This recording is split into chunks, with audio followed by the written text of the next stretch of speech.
Delhi blast case में जांच एजेंसियों के सामने पिछले कई दिनों से जो तस्वीर खुलकर आ रही है वो सिर्फ एक आतंकी नेटवर्क नहीं बल्कि technology, funding, digital mind washing और अंडरग्राउंड ट्रेनिंग इंफ्रास्ट्रक्चर के एक बेहद संगठित मॉडल का खुलासा है।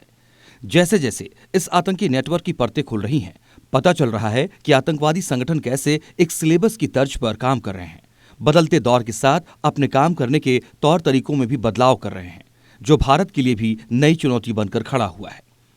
आप इसे ऐसे समझिए कि जैसे स्कूल कॉलेज में अलग अलग सब्जेक्ट्स की क्लास होती है, जैसे कॉर्पोरेट दफ्तर में अलग अलग असाइनमेंट्स मिलते हैं, ये आतंकी संगठन भी ठीक उसी पैटर्न पर काम कर रहे थे।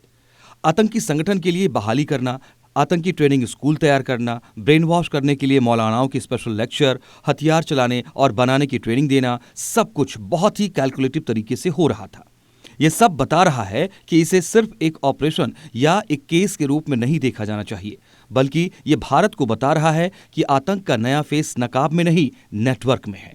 आज हम दिल्ली धमाके के बाद सामने आए आतंक के नए तौर तरीकों और आतंकी हमले के लिए अपनाए जा रहे नए पैटर्न पर बात करेंगे और आपको सावधान करेंगे।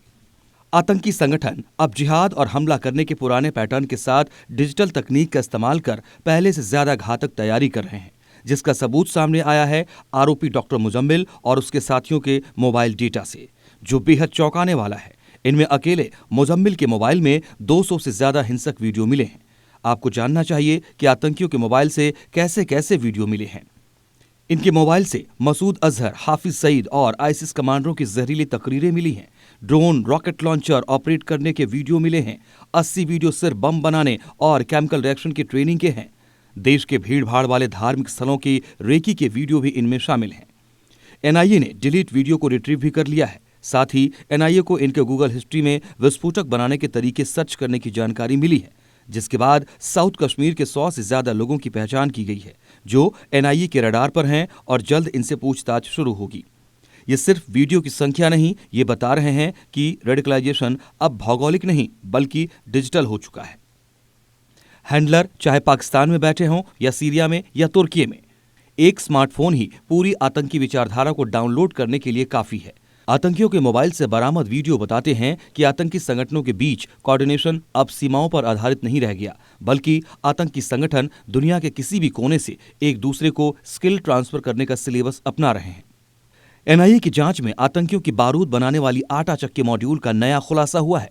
आप सोच सकते हैं, क्या आटा चक्की से दिल्ली को दहलाने के लिए बारूद बनाया जा सकता है? लेकिन आतंकियों के टेरर टास्क में ये नया सिलेबस जुड़ा है।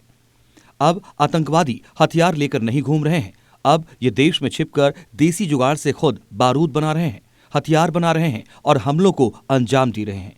आतंकी डॉक्टर मुजम्मिल ने भी पूछताछ में ये स्वीकार किया है।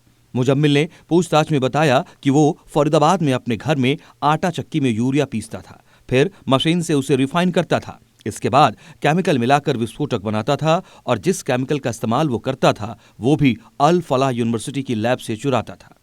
यानी रोजमर्रा की जिंदगी में मिलने वाली चीजें, आम मशीनें और घरेलू स्पेस ही अब आतंकी लैब बन चुके हैं।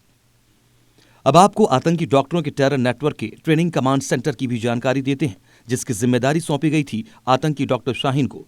आपको जानकर हैरानी होगी कि डॉक्टर शाहीन यूपी के सहारनपुर और हापुड़ में मिनी रिक्रूट कमांड सेंटर खोलना चाहती थी। इसके लिए वो कोई ऐसी जगह ढूंढ रही थी जो शहर से थोड़ा दूर हो और जहां लोगों की आवाजाही भी कम हो। सेंटर में कुल 10 बड़े कमरे और एक तहखाने में बड़ा सा ट्रेनिंग हॉल बनाने की तैयारी थी। इसके लिए बाकायदा बड़ी जगह ढूंढी जा रही थी। जांच एजेंसियों ने संकेत दिया है कि कम से कम 19 महिलाएं ऐसी हैं जो फिदायीन हमलों की ट्रेनिंग ले रही थीं। इन ट्रेनिंग कमांड सेंटर्स में लड़कियों के लिए जैमर्स लगाए गए थे और बाहरी हिस्से में एक दवाखाना और स्कूल तक बनाने की योजना थी, ताकि आतंकी स्ट्रक्चर के बारे में किसी को कुछ पता न चल पाए। इसके अलावा डॉक्टर शाहीन ने आतंकवाद के मेडिकल नेटवर्किंग मॉडल के तहत स्पेशल 26 की तैयारी कर रखी थी। कुल मिलाकर यह मॉडल बताता है कि आतंकवाद का सिलेबस पूरी तरह से प्रोफेशनल हो चुका है, जिसमें doctors, engineers, research institute, research student सब मौजूद हैं।